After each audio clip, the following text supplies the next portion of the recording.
진리의 성령이 오시면 그가 너희를 모든 진리 가운데로 인도하시리니 그가 스스로 말하지 않고 오직 들은 것을 말하며 장래일을 너희에게 알리시리라.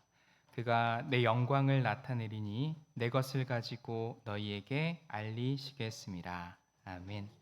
성부, 성자, 성령 삼위일체 하나님께 찬송과 영광과 존귀를 올려드립니다.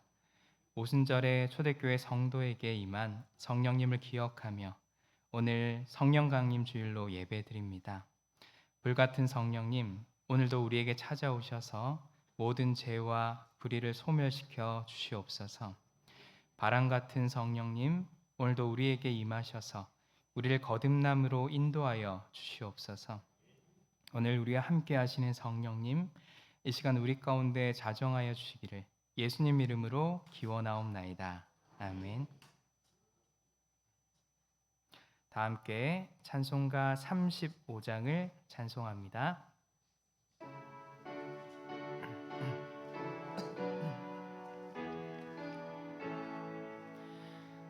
큰 영화로우신 주 이곳에 오셔서 이 모인 자들로 죄 백성 삼위사 그 중에 항상 계시고 그 중에 항상 계시고 긴 영광 나타내소서.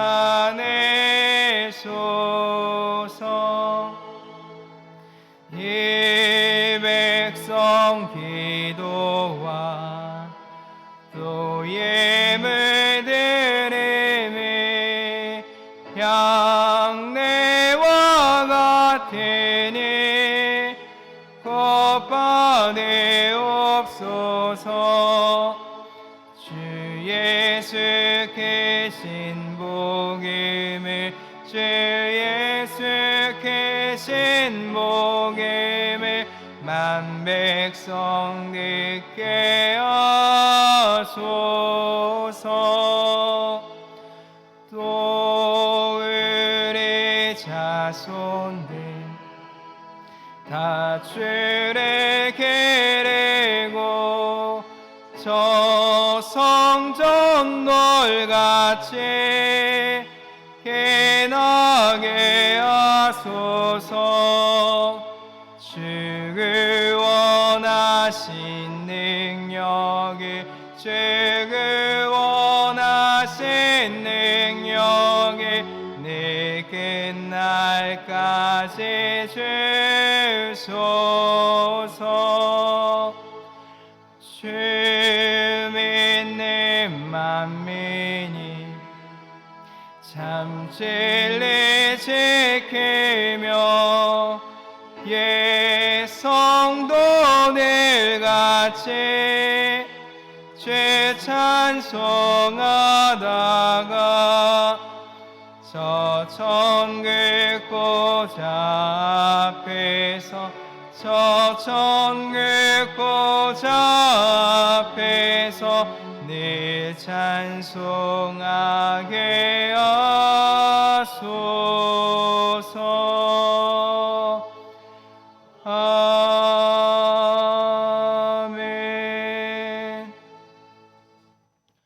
교동문 135번 성령 강림 첫 번째 말씀을 교독합시다.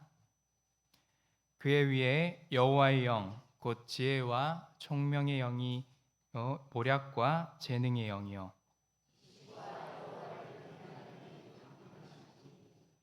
오직 하나님이 성령으로 이것을 우리에게 보이셨으니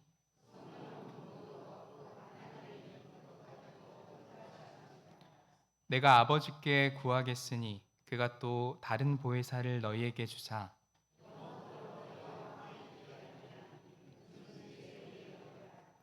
보혜사 곧 아버지께서 내 이름으로 보내실 성령 그가 너희에게 모든 것을 가르치고 오직 성령이 너희에게 임하시면 너희가 권능을 받고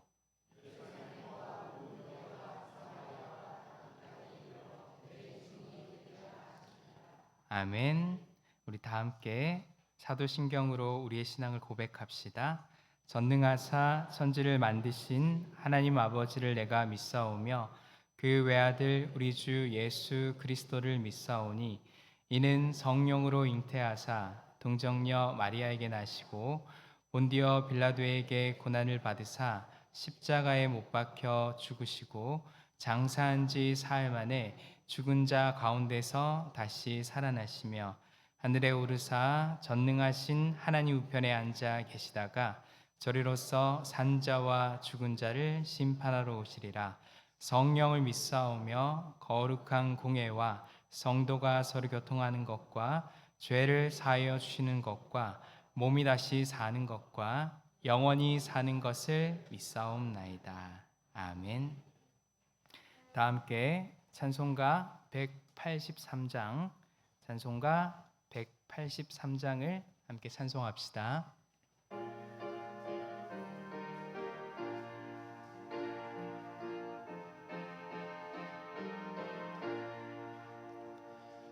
빈들의 마른 풀같이 시들은 나의 영혼 주님이 약속한 성령 간절히 기다리네 가물어 메마른 땅에 단비를 내리시되 성령의 단비를 부어 새 생명 주옵소서 반가운 빗소리 들려 산천이 춤을 추네 봄비로 내리는 성령 내게도 주옵소서 가물어 메마른 땅에 단비를 내리시는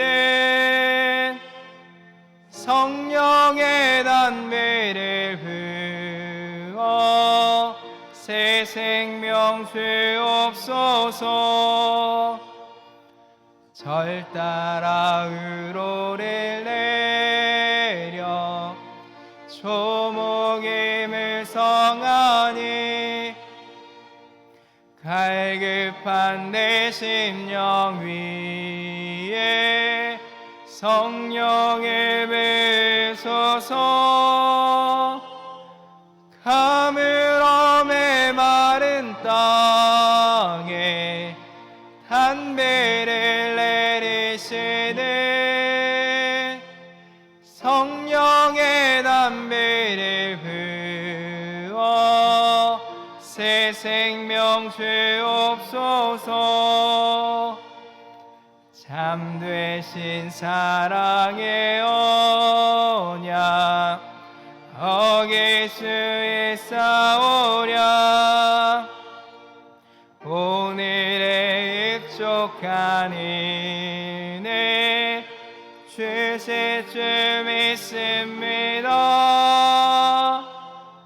가물어 메마른 땅에 단비를 내리시네 성령의 단비를 부어 새 생명 주옵소서 아멘.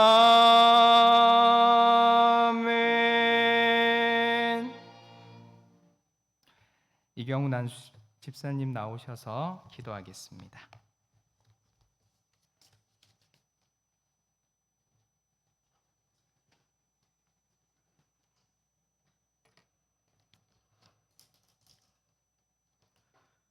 태초부터 지금까지 모든 것을 계획하시고 뜻대로 이루고 계신 주님, 항상 저희와 함께 하시고 저희를 인도하시는 주님께 감사와 찬양을 드리오니 주님 홀로 영광 받으시옵소서. 빛이요 생명이신 주님을 사모하는 마음으로 드리는 이 예배를 받아 주시옵소서.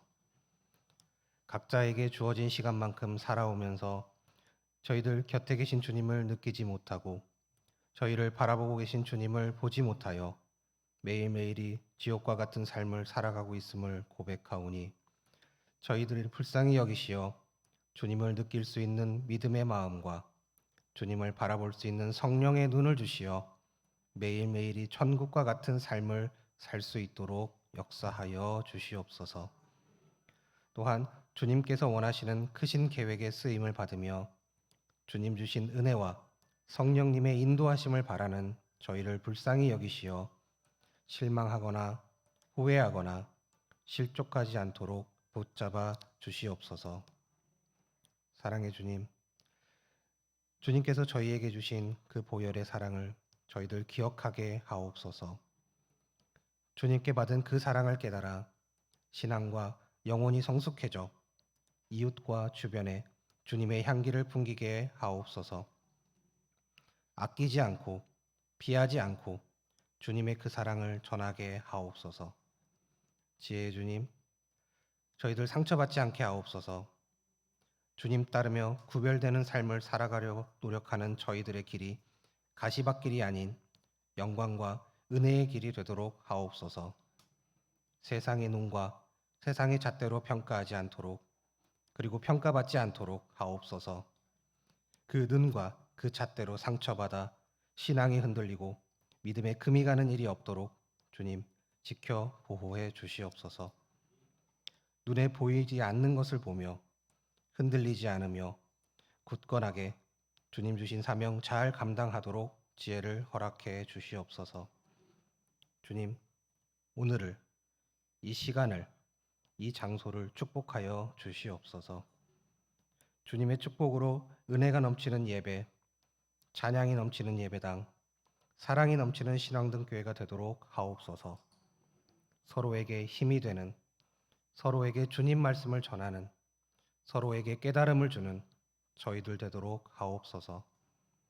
다른 사람의 겉모습을, 가진 것을 보는 것이 아니라 내면을, 믿음을 볼 수 있도록 하시어 신앙으로 하나 되고 굳건해지는 저희들 되도록 이끌어 주시옵소서.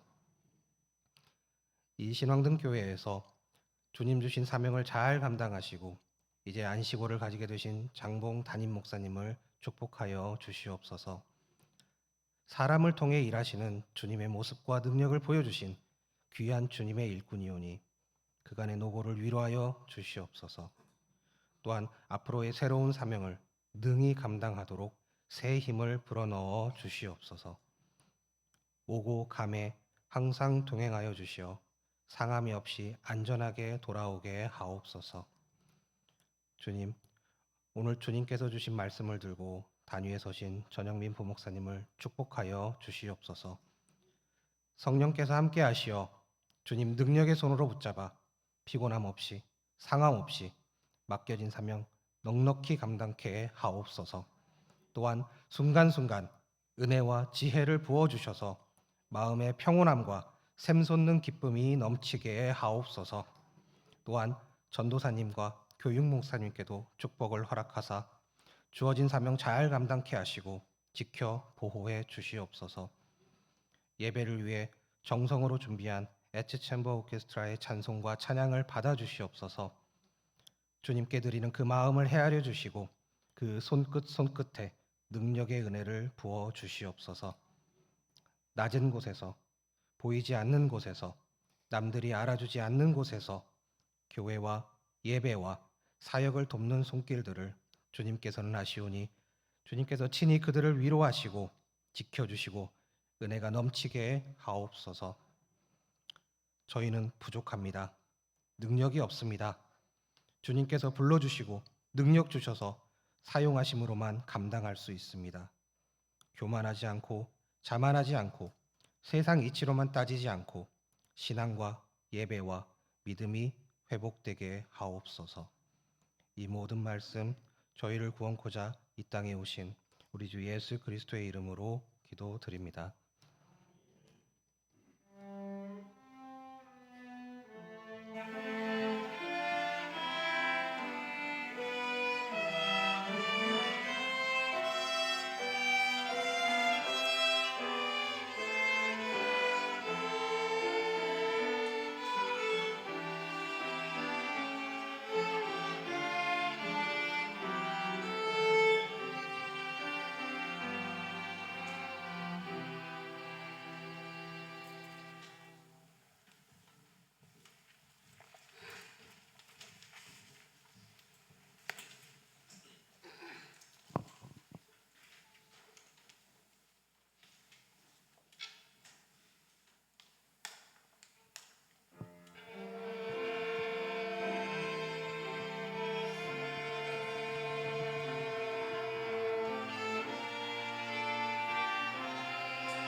여호와는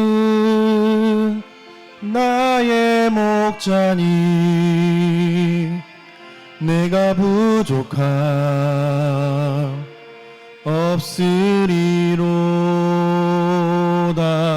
그가 나를 푸른 초장에 쉬게 하시고 인도하네. 여호와는 나의 목자니 내가 부족함 없으리로다. 그가 나를 푸른 초장에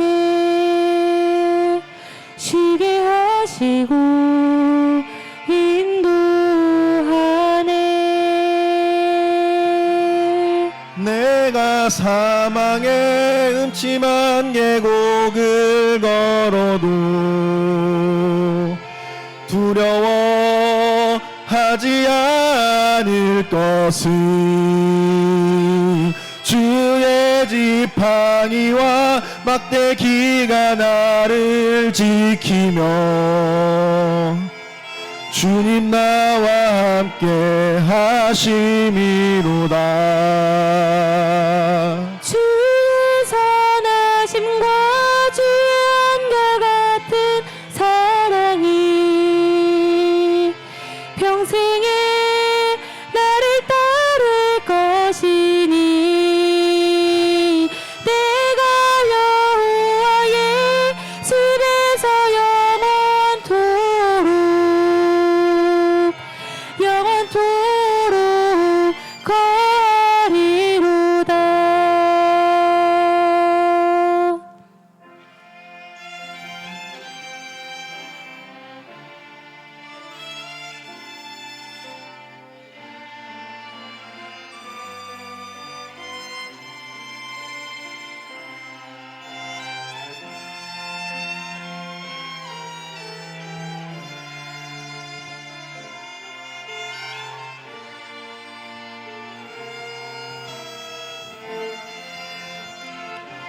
내가 사망의 음침한 계곡을 걸어도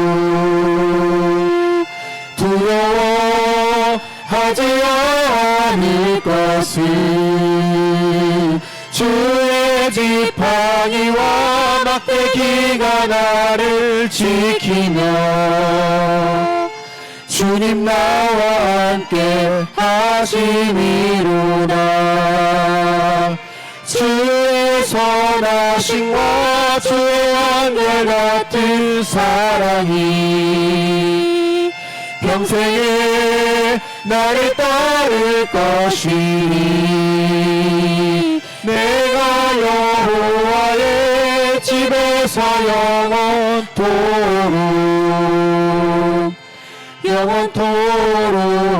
거하리로다. 내가 여호와의 집에서 영원토록 거하리로다. 영원토록 거하리로다.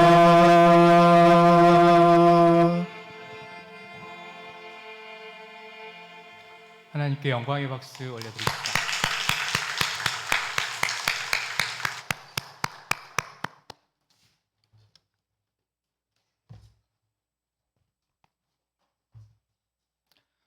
교회 소식 알려드립니다. 오늘은 성령 강림 주일입니다.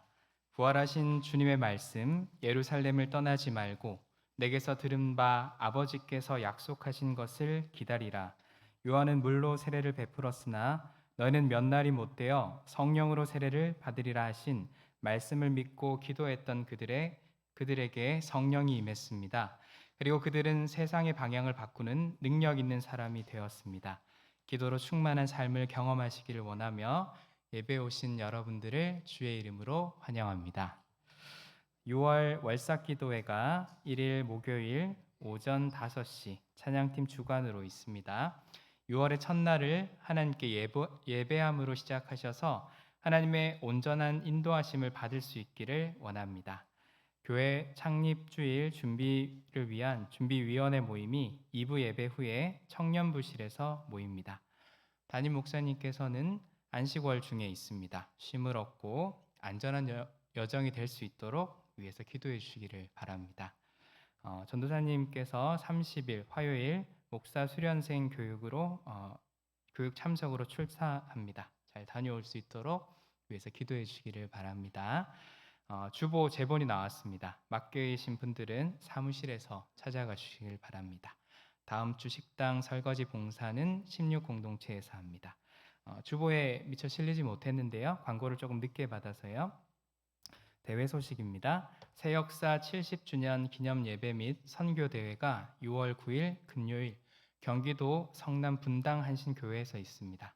참석을 원하시는 분들께서는 다음 주일까지 사무실로 알려주시길 바랍니다. 버스를 대절하기 위해서 참석자를 파악하는 것이라서 참석하실 분들은 꼭 다음 주일까지 알려주셔야 됩니다. 이번 주 생일 맞으신 분들입니다. 박지은 집사님, 한성자 집사님, 서대두 성도님, 김명숙비 권사님, 김숙자 권사님, 이윤순 권사님, 우리 박수로 축하합시다. 우리 다 함께 찬송가 436장을 부르며 봉헌하도록 합시다.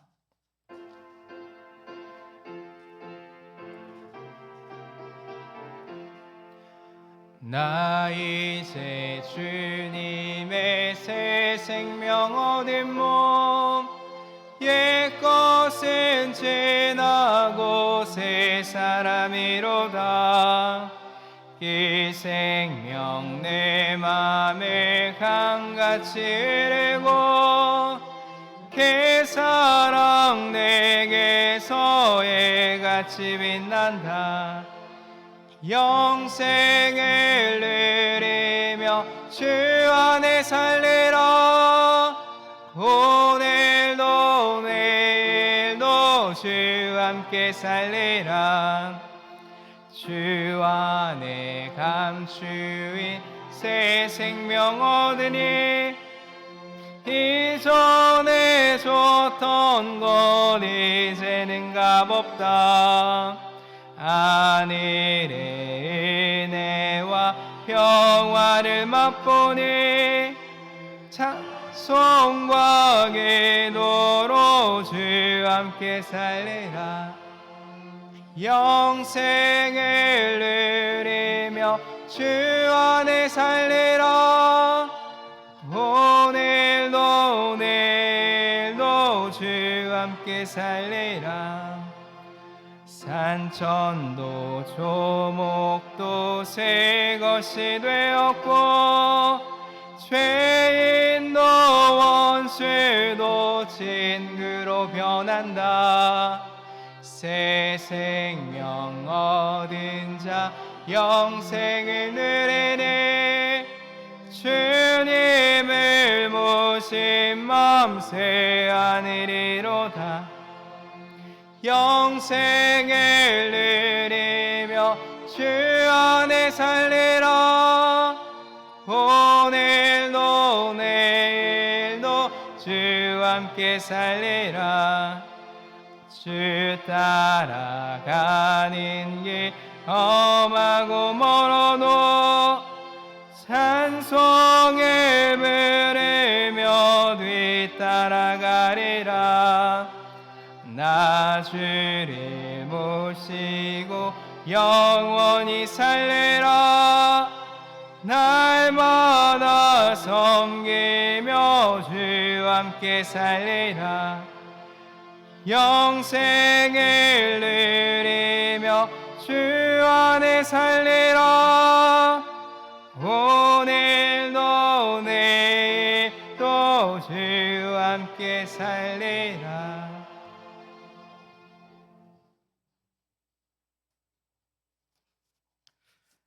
전영희 목사님 감사 헌금 드립니다. 새 생명을 주심을 하나님께 감사드립니다. 서동식 장로님 감사 헌금 드립니다.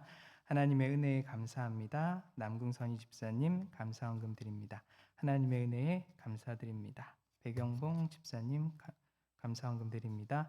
전능하신 주님 인도하시고 도우심에 순종하게 하옵소서. 윤정희, 황소영 성도 감사헌금 드립니다. 범사에 감사합니다. 손말순 권사님 감사헌금 드립니다. 김영면, 최은경 집사님 감사헌금 드립니다. 삶을 주관하여 주시고 저희 가정을 사랑하여 주셔서 감사합니다. 무명으로 감사헌금 드립니다. 헌금을 위해서 기도합니다.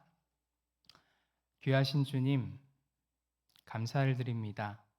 우리의 한 주간의 삶을 지켜주시고 이렇게 주의 전에 나와서 하나님께 예배하고 주님 앞에 온전히 예물 드릴 수 있도록 우리를 인도하여 주신 그 은혜에 대해서 감사드립니다. 우리 안에 주어진 것들을 마땅히 하나님께 받은 것이라 여기며 하나님께 기꺼이 내어놓을 수 있는 그 마음 주셔서 감사합니다.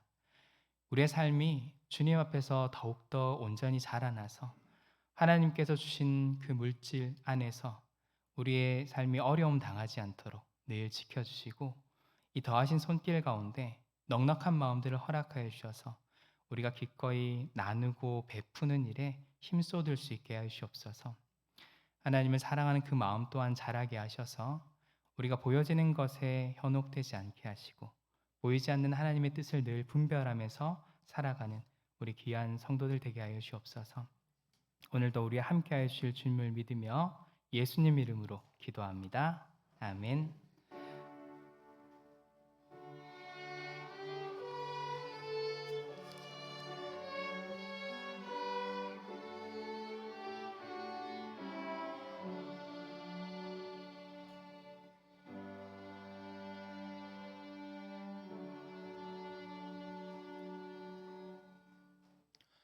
오늘 우리에게 주신 하나님 말씀은 신약 성경 사도행전 2장 1절로부터 4절까지의 말씀입니다. 신약 성경 사도행전 2장 1절로부터 4절까지의 말씀입니다. 우리 함께 말씀을 처음부터 끝까지 봉독하도록 하겠습니다. 오순절 날이 이미 이름에 그들이 다 같이 한 곳에 모였더니 호련히 하늘로부터 급하고 강한 바람 같은 소리가 있어 그들이 앉은 온 집에 가득하며 마치 불의 혀처럼 갈라지는 것들이 그들에게 보여 각 사람 위에 하나씩 임하여 있더니 그들이 다 성령의 충만함을 받고 성령이 말하게 하심을 따라 다른 언어들로 말하기를 시작하니라. 아멘. 반갑습니다. 성부와 성자와 성령 하나님의 은혜와 사랑이 늘 충만하시기를 축원합니다. 아시는 것처럼 지난 월요일에 담임 목사님은 안식월로 미국으로 출타하였습니다. 약 한 달 정도 쉼과 충전의 시간을 가지게 되는데요. 이 시간을 잘 보낼 수 있도록 위해서 기도해 주시고 협력해 주셨으면 좋겠습니다. 여기서 협력이라 함은 우리 성도분들께서 몸이 아프거나 마음 상하지 않고 건강하게 예배하고 언제나 기쁘게 신앙생활 할 수 있기를 바라는 것입니다. 덧붙여서 이 기간 저를 포함해서 교직원들이 담임 목사님의 그 빈자리를 감당하게 될 텐데요. 저는 이렇게 우리 성도분들께 드러나는 자리에 있다 보니까요. 많은 분들이 저를 위로해 주시고 응원해 주시고 그렇습니다. 사실은 그런데 잘 보이지 않는 곳에서 더 많이 수고하고 더 열심히 헌신하는 분들이 참 많아요. 교직원 분들만이 아니라 예배를 준비하는 모든 손길 하나하나가 다 그렇습니다. 그래서 제가 예배를 준비하면서 나만 잘하면 아무런 문제가 없겠다. 다른 분들은 이미 다 잘하고 계셔서 그런 마음이 들 정도로 열심히 헌신해 주고 계십니다. 그러니까 지치지 않도록 위해서 기도해 주시고요. 가까이서 볼 때 응원해 주시고 격려해 주시면 좋겠습니다. 잠깐 저를 주목해 주시면 좋겠는데요. 지난 수요 예배 때부터 시작한 것인데 담임 목사님 안식월 동안은 앞으로 제가 맡은 예배 시간에 이렇게 해보려고 합니다. 조금 쑥스럽지만 우선은 저처럼 이렇게 활짝 미소를 지으시고요. 옆에 있는 분과 이렇게 인사합니다. 잘 오셨습니다. 주님의 은혜를 누리는 시간 되시기를 바랍니다. 네, 가능하면 옆에 분과 눈 마주치고 웃으면서 인사합시다. 네, 사실은 저도 내향적인 편이라서 예배 시간에 이런 거 시키면 좀 많이 힘들어합니다. 왜 그런가?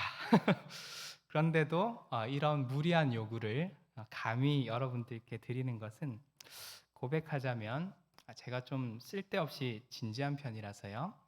더 정직하게 말하면 재미없는 사람에 속해서요. 이런 저와 앞으로 한 달은 수요일이고 주일이고 마주하면서 예배를 해야 할 텐데요. 저는 괜찮은데 아무래도 우리 성도분들은 걱정이 돼요. 혹시라도 우리 성도분들의 마음에 예배가 이렇게 어려운 것이었나? 그래서 이전에는 전혀 안 그랬는데 라고 여기실지 모르겠어요. 저와 우리 성도분들의 관계 개선을 위해 또 아니면 서로를 보호하는 차원에서 예배 중에 한 번은 웃으면서 시작했으면 좋겠다. 웃는 얼굴에 차마 침은 못 뱉는다고 하니까 우리 힘들더라도 저처럼 내향적이어서 마음이 어려운 분들이 있더라도 딱 이 시간만큼은 서로 미소 띠고 그런 얼굴로 인사하고 하나님 말씀을 나눌 수 있기를 간절히 축원합니다. 한편 저는 제가 맡은 예배 시간을 통해서 이렇게 하나님의 말씀을 나누려고 하는데요. 먼저는 오늘처럼 주일 오전 예배에는 성령에 관한 주제를 가지고 말씀을 나눌 것입니다. 그리고 수요 예배는 기독교 교리에 관한 이야기를 나눌 것입니다.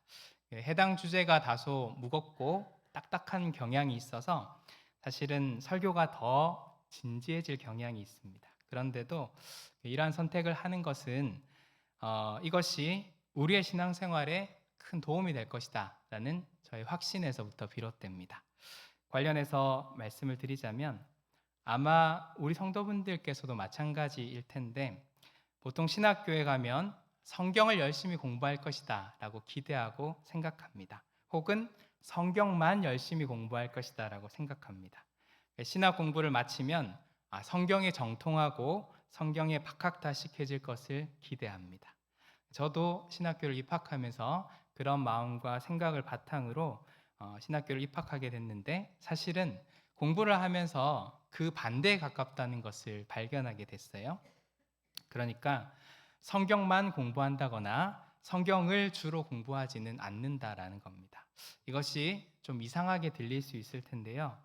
사실 정확하게 말하면 성경을 제대로 공부하기 위해서 엄격한 준비의 과정을 거친다라고 말하는 것이 옳겠습니다. 예를 들면 우리가 악기를 배운다라고 했을 때요. 우리 에츠 정도의 실력이 나오려면 꽤 많은 수련의 시간들이 필요하잖아요. 그래서 처음부터 악기를 갖고 연주할 수는 없을 거예요. 기본적으로 악보를 바라볼 수 있어야 될 것이고요.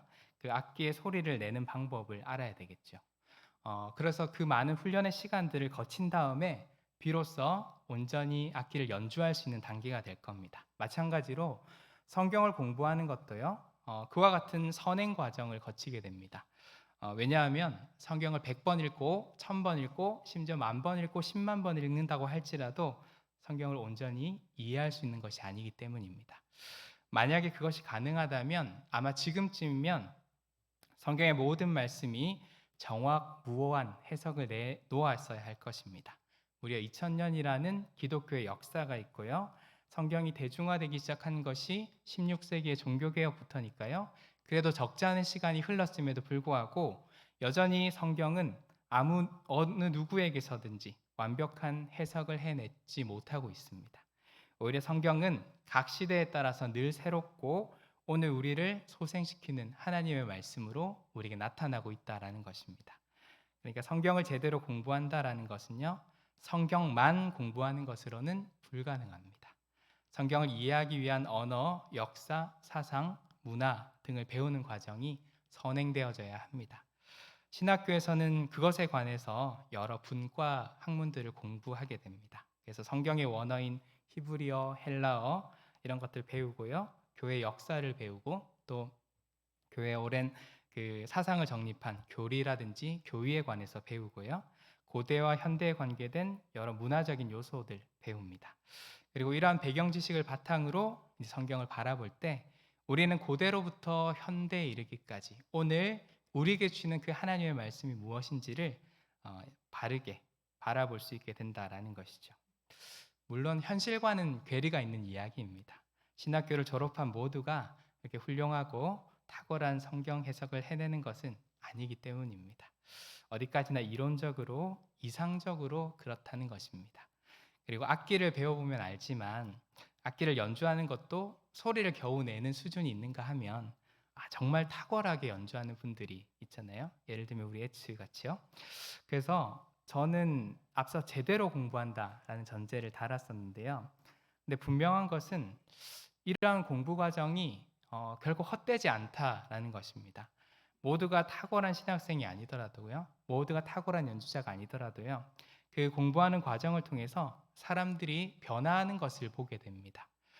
실제로 저도 신대원에서 이제 같이 공부를 하던 분들 중에 입학 초와 졸업 후에 굉장히 많이 달라진 분들을 보게 돼요.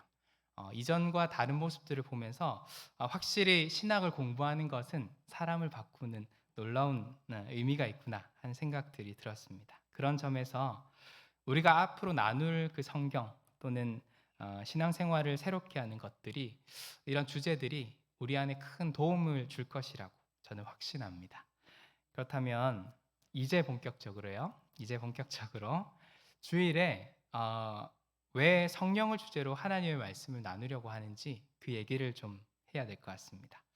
저는 목사이기 때문에 더욱더 이런 고민을 하는지도 모르겠는데요. 오늘 우리는 과연 하나님이 기뻐하시는 그러한 신앙생활을 하고 있는가 하는 고민들을 자주 하게 됩니다.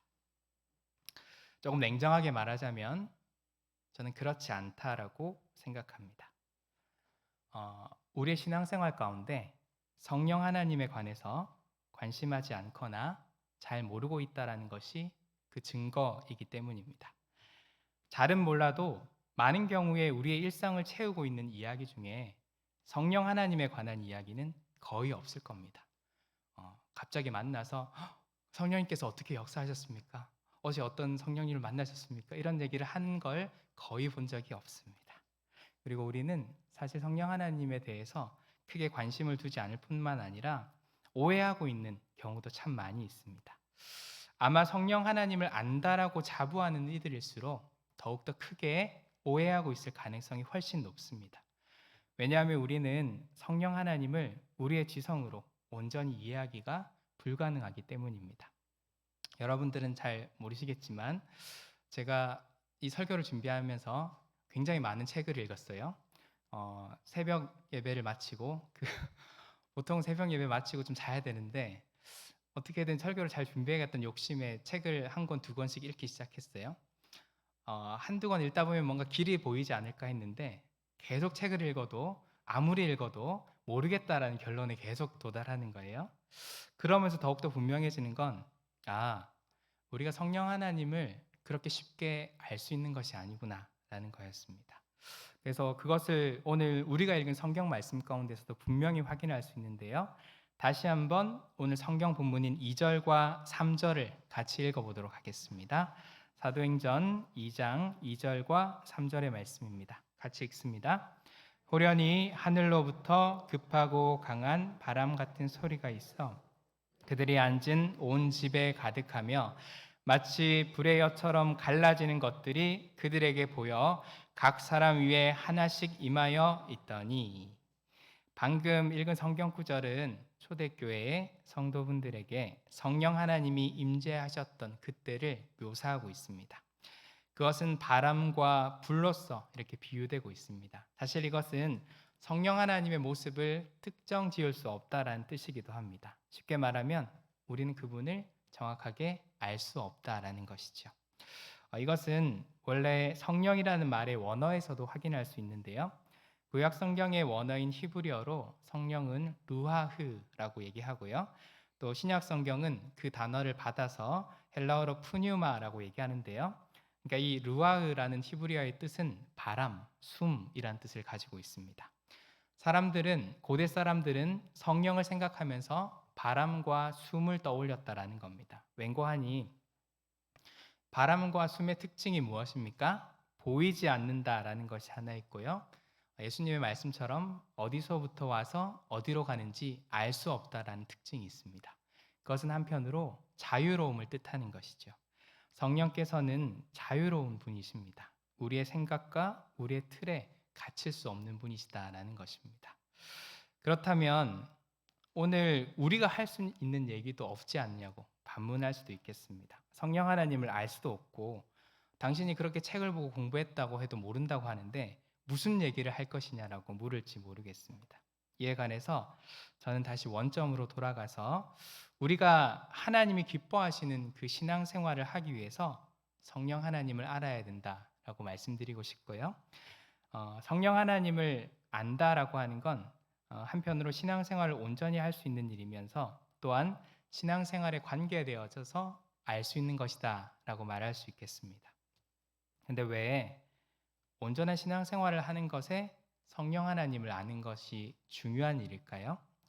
첫째로 성령 하나님이 우리가 믿고 섬기는 삼위일체 하나님의 한 위격이시다라는 거예요.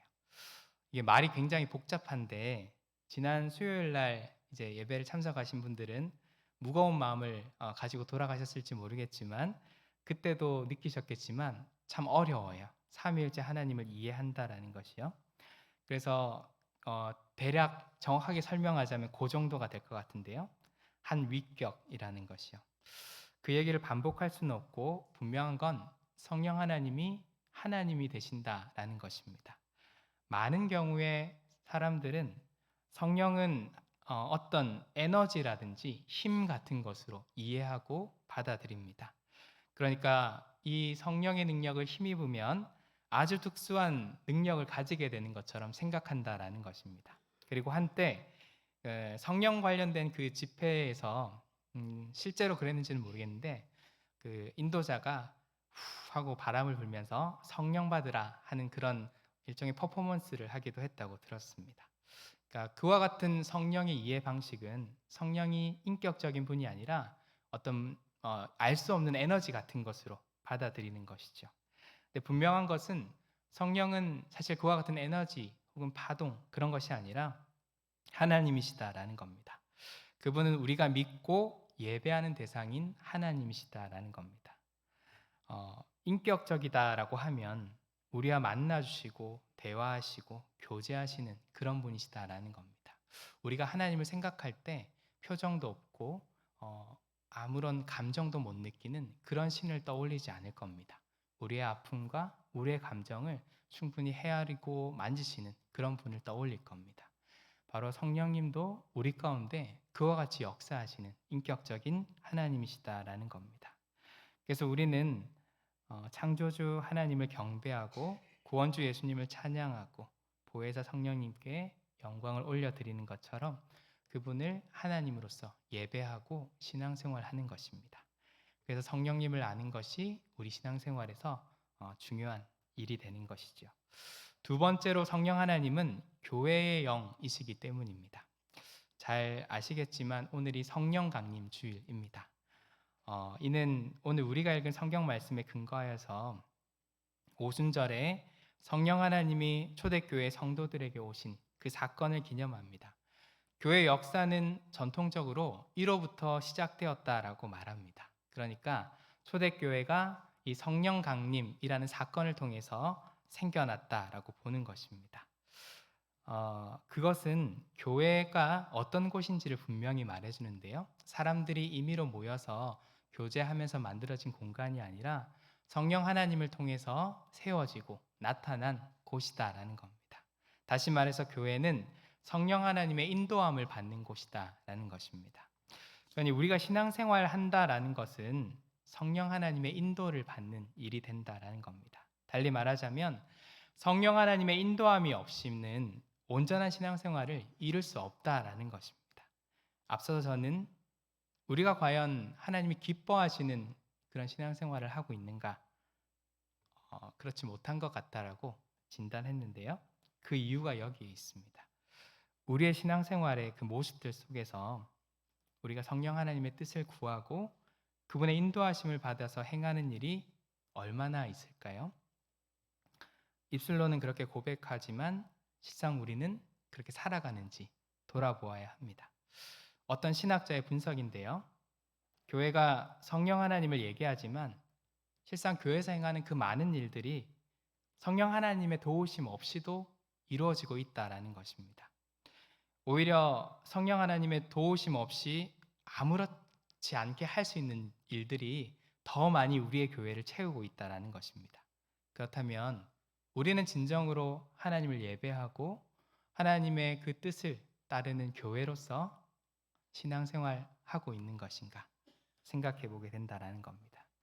어쩌면 우리는 성령 하나님을 몰라도 아무렇지도 않은 그 삶을, 또 그러한 신앙생활을 너무나도 당당하게 하고 있는 것은 아니냐라는 말입니다. 그런데 그것을 과연 제대로 된 신앙생활이다, 좋은 삶이다 라고 얘기할 수 있겠습니까? 저는 아니라고 봅니다. 그렇다면 무엇이 성령 하나님의 인도함을 받는 삶이고 우리 신앙생활이 될까요? 이것에 관해서 성경이 가르치는 교훈을 확인할 필요가 있는데요. 성경을 같이 좀 찾아보겠습니다. 같은 사도행전의 말씀이고요. 사도행전 2장 44절에서 47절까지의 말씀입니다. 신약성경 190쪽에 있습니다. 사도행전 2장 44절에서 47절의 말씀입니다. 같이 찾아봅시다.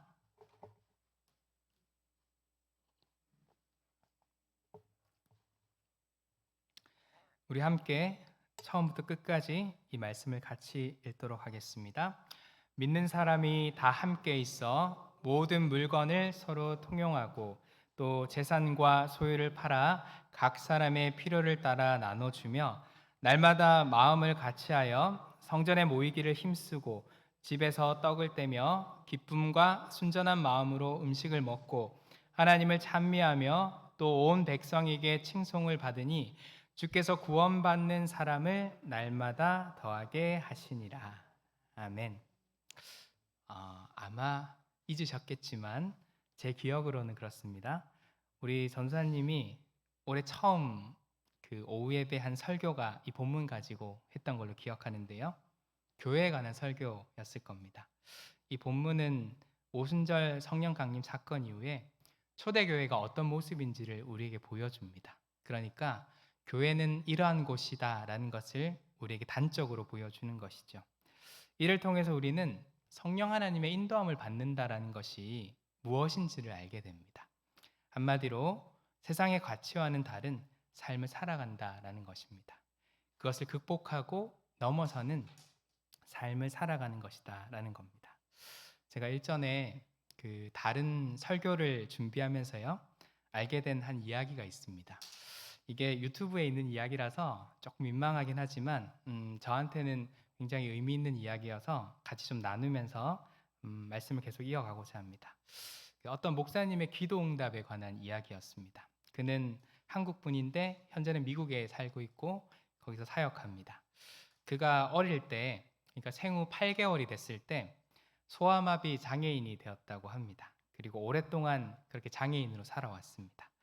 그러다 보니까 장애에 대한 불만을 계속적으로 가져왔고 그것 안에서 내가 늘 강해야 된다라는 그런 신념을 갖고 살았습니다. 그래서 학교를 갈 때도 사람들이 나의 가방을 들어주는 것이 싫어서 뺑 둘러서 학교를 가기도 했고요. 누가 내가 넘어지거나 쓰러진 모습을 보고 일으켜 세워줄 때 너무 기분이 나쁘다라고 했습니다. 근데 그런 그가 고등학교 1학년 때 교회를 나가게 됐고요. 고등학교 2학년 무렵에 목사가 되기로 결심합니다. 그 결심을 하면서 자신의 장애를 놓고 기도했습니다. 주님, 이 다리를 고쳐주십시오. 좋은 목사가 되겠습니다. 앞으로 사역할 때 이 다리가 장애가 되지 않았으면 좋겠습니다. 이 다리로는 주님의 온전히 섬기기 어려우니까 이 다리를 고쳐주시면 더 열심히, 더 힘차게 사역하겠습니다. 라고 기도했습니다. 하루도 빠지지 않고 4년이라는 시간을 기도했습니다. 아무런 응답이 없었고요. 그러던 어느 날입니다. 그 무렵에 그는 미국으로 이민을 갔는데요. 한 미국 교회에서 저녁에 치유 집회를 한다는 광고를 보게 됐습니다. 그리고 그 치유 집회에 참석을 했습니다. 그것에 강사로 오신 목사님이 자신을 포함해서 숫자가 많지 않아서 한 사람 한 사람을 붙들면서 굉장히 간절하게 기도해 주는 것이 그한테는 큰 감동으로 다가왔습니다. 근데 그 강사 목사님이 설교를 하는데 이런 말씀을 하셨다고 해요. 믿음으로 기도하면 무슨 병이든지 다 낫습니다. 근데 그 이야기를 듣고 나서 그가 마음이 너무 상하다 못해 분노하는 마음이 들었다고 해요. 왜냐하면 자신은 지금까지 4년을 하루도 빠짐없이 기도했는데 하나님은 내게 아무런 응답도 안 해주셨는데 그러면 내 기도는 믿음이 없어서 그런 건가? 하는 그런 울분이 찼다고 해요.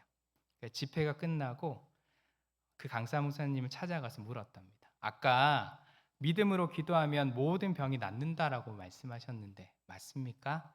그러자 그 강사 목사님은 그렇다고 대답합니다.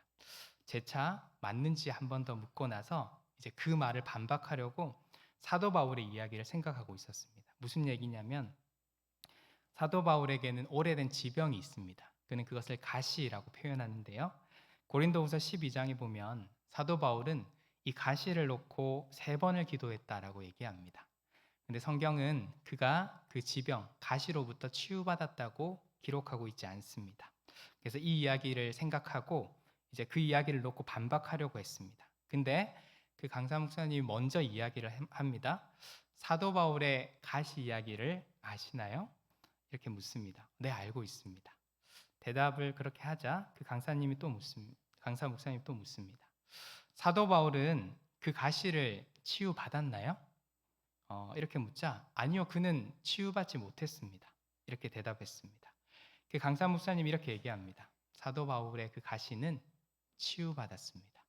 무슨 뜻인지 몰라서 얼굴을 쳐다보고 있는데 이렇게 설명합니다. 사도 바울이 그 가시를 놓고 3번을 기도했죠. 그리고 나서 또 기도했나요? 기도하지 않았습니다. 그렇다면 사도 바울은 치유받은 것입니다. 사도 바울에게 그 가시가 사라진 것은 아니지만 오히려 그것은 하나님의 일을 하기 위한 은사로 쓰임 받았기 때문입니다. 이 이야기를 듣고서 깨닫게 됐습니다. 자신의 기도가 응답받았다라는 것을 말입니다. 여전히 그는 소아마비 장애인으로 살아갑니다. 근데 그것이 그 순간에 그의 삶에서 더 이상 장애로서 여겨지지 않았던 것입니다. 제가 처음에 이 이야기를 접하면서요, 이것은 기도 응답에 관해서 새로운 눈을 뜨게 해주는 것 같아서 다른 기회를 통해서 설교로 나눴었는데요. 오늘 설교를 준비하면서 한편 그런 생각이 들었습니다. 성령 하나님을 따르고 그것에 인도함을 받는 삶이 구체적으로 뭘까를 생각하다가 이런 모습일 수 있겠다는 생각이 들었습니다. 세상이 규정해 놓은 어떤 가치라든지 질서를 넘어서고 그것에 아랑곳하지 않고 살아가는 삶, 그것이 바로 이와 같은 삶이고 그것이 바로 신앙생활, 곧 성령의 인도함을 받는 삶이다라는 것이죠. 저는 신앙생활의 의미가 여기서 발견된다고 생각합니다. 우리는 신앙생활 하면서도 여전히 이 세상의 가치관 속에 눌려서 살아갈 때가 많습니다. 오늘 우리에게 복이 되고 성공이 되는 건 사실은 세상의 기준을 따르는 것입니다. 이른바 출세하고 이름 날리는 것 아닙니까? 가령 명문대 붙었다, 좋은 기업에 이렇게 취업을 했다, 혹은 내가 유망한 직종에 나아가서 그 결과적으로 수치화되고 물질화된 많은 재화를 획득했다, 이런 것이 복이 되고 성공의 척도로 여겨지는 시대이고 교회에서도 그것이 가치 판단의 기준이 됩니다.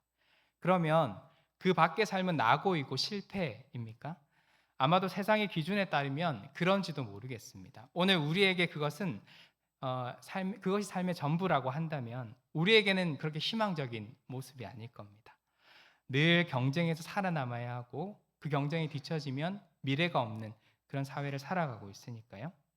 그러니까 자주 미래에 대해서 우리는 불안하고 염려하고 심지어 공포감을 갖고 살아갑니다. 근데 성경은 우리에게 다른 삶의 길이 있음을 분명히 얘기해 줍니다. 그것이 신앙생활이고 그것이 성령의 인도함을 받는 길이다라는 것을 얘기해 줍니다. 한 번 더 성경을 찾아볼 텐데요. 이번에 로마서를 한번 찾아봅시다. 로마서 8장 6절에서 9절 말씀입니다. 신약성경 로마서 8장 6절에서 9절 말씀입니다. 신약성경 249쪽입니다. 로마서 8장 6절에서 9절.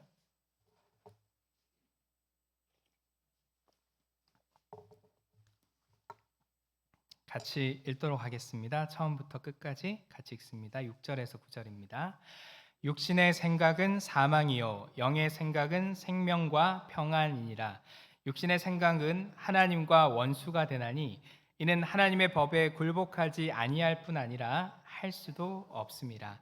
육신에 있는 자들은 하나님을 기쁘시게 할 수 없느니라.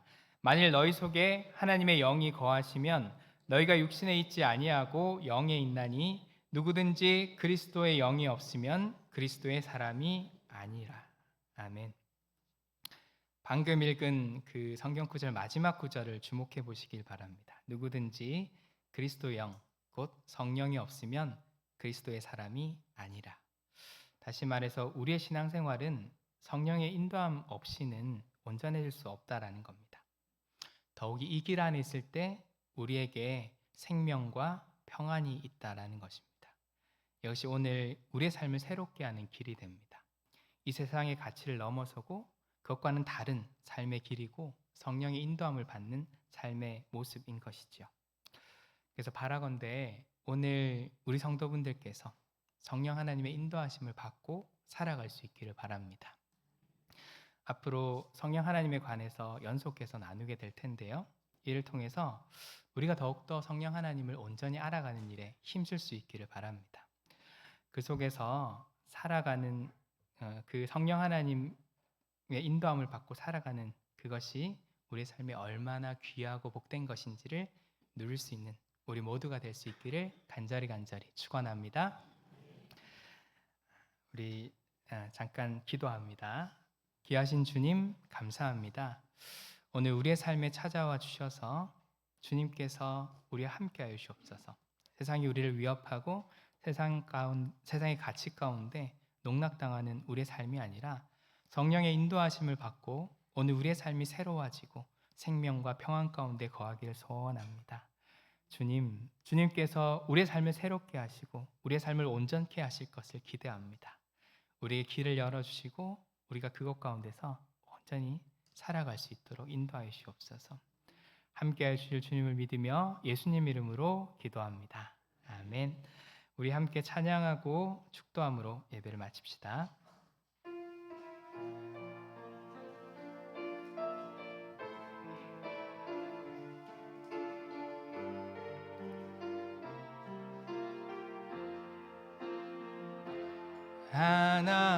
하나님은 너를 만드신 분, 너를 가장 많이 알고 계시며, 하나님은 너를 만드신 분, 너를 가장 깊이 이해하신단다.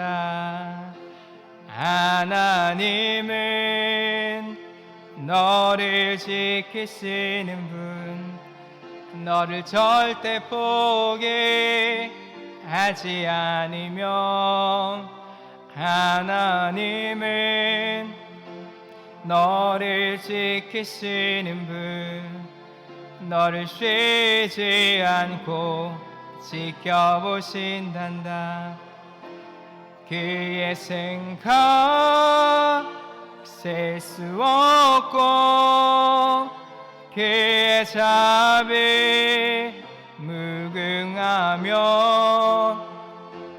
그의 성실 날마다 새롭고 그의 사랑 끝이 없다. 우리 2절로 고백합니다. 하나님은 너를 원하시는 분, 이 세상 그 무엇 그 누구보다. 하나님은 너를 원하시는 분, 너와 같이 있고 싶어 하신단다. 하나님은 너를 인도하는 분, 광야에서도 폭풍 중에도. 하나님은 너를 인도하는 푸른 초장으로 인도하신단다. 그의 생각 셀 수 없고 그의 자비 무궁하며 그의 성실 날마다 새롭고 그의 사랑 끝이 없단다.